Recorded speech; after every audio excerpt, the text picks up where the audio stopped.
Kaya mga boss, good morning. Project update tayo ng Tanawan Pride Place. Ito yung phase 3. Ay yung block 6, check natin to. And then yung block 9, silipin na rin natin yung block 9. Okay, magpapasilip tayo. Tanawan Pride Place ng phase 3.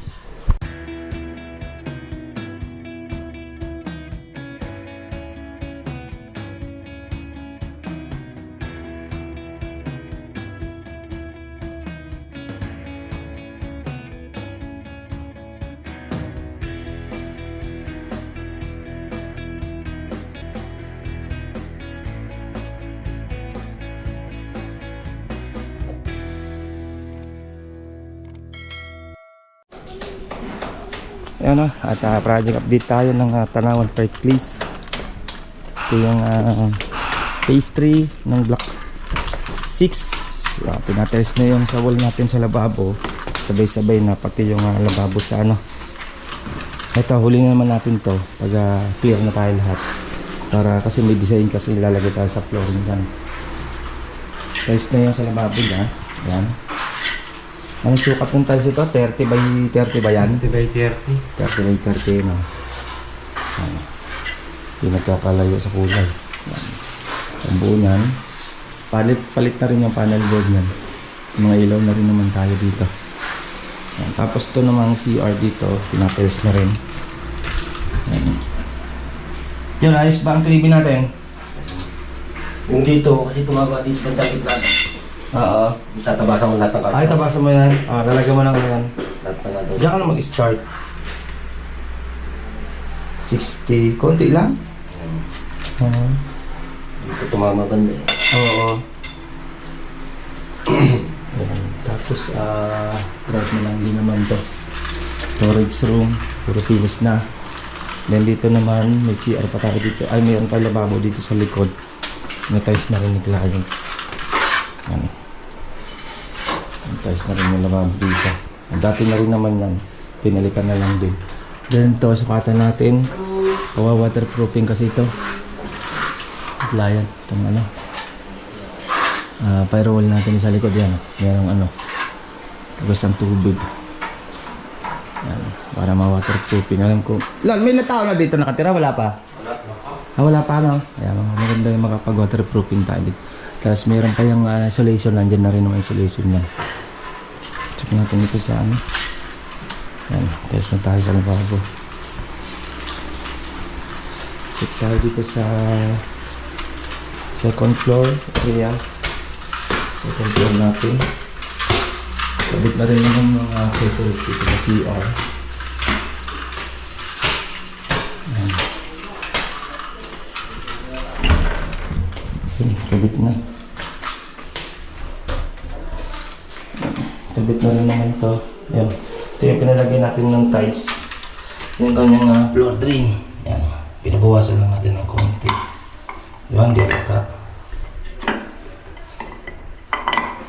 Ayan. Okay na. Shower tayo.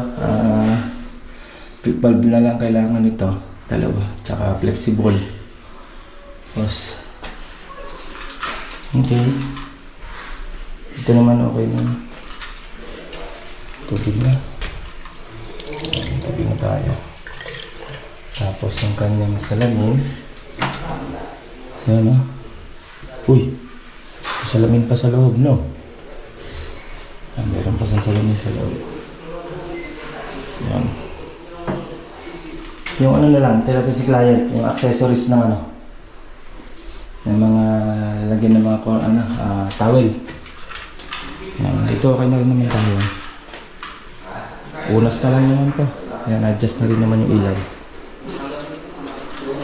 Unas na lang yun naman gagawin natin dito. Ayan o. Konti na lang naman. Halos tapos na ito. Okay. Ito yung outlet lang nila nalalagay dito. Ito yung block 6 natin. Mga Lunea, Tanawan Pride Place. O, yun o. Babas at dito naman tayo sa block 9. Kunti pasilip tayo block 9. Lunea din. yung PVC pa rin, iintay ang mga inuulit utay-utay ng team natin. Mga PVC at mga ilaw. Sasend na lang natin live ng mga switch outlet ito. Tuturanan lang din naman. Tapos ito, nag-route na. Ay, madali lang naman ito yung PVC nito. Tapos dito naman sa ano, yan. Ito naman na epoxy na rin naman. Yan. Epoxy na rin naman tayo dito. Okay. Tutura na rin naman tayo. Tapos yung accessories ito, update natin. Kaya para makamit na rin. Tapos dito, grout na rin naman. Grout na rin naman dito sa room. Dito, okay na rin naman tayo dito mga boss. At ang kailangan ko na lang naman, yung mga ilaw. Babili na para makabit na mga ilaw. Outlet switch. PVC panel. Yan naman natin. Okay. Yan ang ating kunti pasilip. Dito sa block 9 natin. Yung Linnea, yung Matrosa, Tanawan Park Place. Phase 3.